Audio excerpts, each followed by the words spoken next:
Hello, ഈ ഒരു ഹാങ്ങിങ് ബോർഡ്സ് എങ്ങനെയുണ്ട്? നല്ല രസമില്ലേ? ഇതിങ്ങനെ കണ്ടിട്ട് സഹിക്കാൻ വയ്യാണ്ട് ഞാനത് മാറ്റി വയ്ക്കാൻ വേണ്ടി പോയപ്പോൾ എല്ലാം കൂടി ഇതുപോലെ വീണ് തവിട് പൊടിയായിട്ടുണ്ടായിരുന്നു കേട്ടോ. ഇതിൻ്റെ ഒരു വീഡിയോ ഞാൻ ഇതിൻ്റെ മുന്നേ ഇട്ടിട്ടുണ്ട്.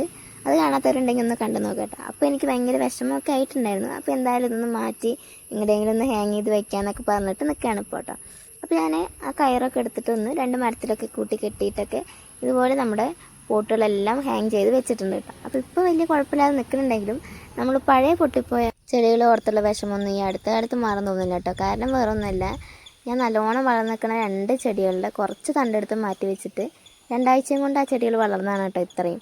അപ്പോൾ ഞാൻ ഏകദേശം ഒരു കൊല്ലത്തോളം നോക്കി ഉണ്ടാക്കി എൻ്റെ ചെടികൾ എത്ര വളർന്നിട്ടുണ്ടാകുമെന്ന് നിങ്ങൾക്ക് ഊഹിക്കാമല്ലോ. അപ്പോൾ ആ ചെടികളുടെ വേസ്റ്റ് എന്ന് പറയാൻ പറ്റില്ല, തണ്ടുകളൊക്കെ എടുത്തിട്ട് ഞാൻ നമ്മുടെ മുറ്റത്തിൻ്റെ തന്നെ ഒരു സൈഡിൽ കൊണ്ട് വെച്ചിട്ടുണ്ട് കേട്ടോ. അത് ഉണ്ടാവുകയാണെങ്കിൽ ഉണ്ടാവട്ടെ വിചാരിച്ചു. പിന്നെ ഡ്യൂട്ടിക്ക് കൊണ്ടുപോകുന്നത് തന്നെ ഞാൻ വേഗം ഡ്രസ്സൊക്കെ മാറ്റിയിട്ട് റെഡി ആയിട്ട് പോയിട്ടുണ്ട് കേട്ടോ. റെഡിയായി പോയപ്പോഴാണ് അത്യാവശ്യം മഴ ആയതുകൊണ്ട് തന്നെ റോഡിലൊക്കെ നല്ല വെള്ളമായിരുന്നു കേട്ടോ. അതുകൊണ്ട് തന്നെ ബസ് കാത്തുനിൽക്കുമ്പോൾ നമ്മുടെ മേലേക്ക് എന്തായാലും വെള്ളം നിറയ്ക്കും. ഏത് വണ്ടി പോലും നമ്മുടെ മേലേക്ക് വെള്ളം നിറയ്ക്കുന്നുള്ള അവസ്ഥയായിരുന്നു. അപ്പോൾ അച്ഛനൊരു വടിയൊക്കെ എടുത്തിട്ട് പോയിട്ട് അവിടുത്തെ വളർന്ന് നിൽക്കുന്ന ചെടികളൊക്കെ ഒന്ന് മാറ്റി കൊടുക്കണം കേട്ടോ. അപ്പോൾ നല്ല വൃത്തിക്ക് വെള്ളമൊക്കെ പോയിട്ട് പിന്നെ അങ്ങനെ മേലേക്ക് വെള്ളമൊന്നും നിറയ്ക്കണ്ടായിരുന്നില്ല കേട്ടോ. അപ്പോൾ ബസ് വന്നപ്പോൾ എന്തായാലും ഞാൻ ബസ്സിലൊക്കെ കയറി പോയിട്ടുണ്ടായിരുന്നു. പിറ്റേ ദിവസം വന്നപ്പം അങ്ങനെ വെള്ളമൊന്നും കെട്ടി നിൽക്കാൻ നല്ല വൃത്തിയായിട്ട് തന്നെ നിൽക്കുന്നുണ്ടായിരുന്നു.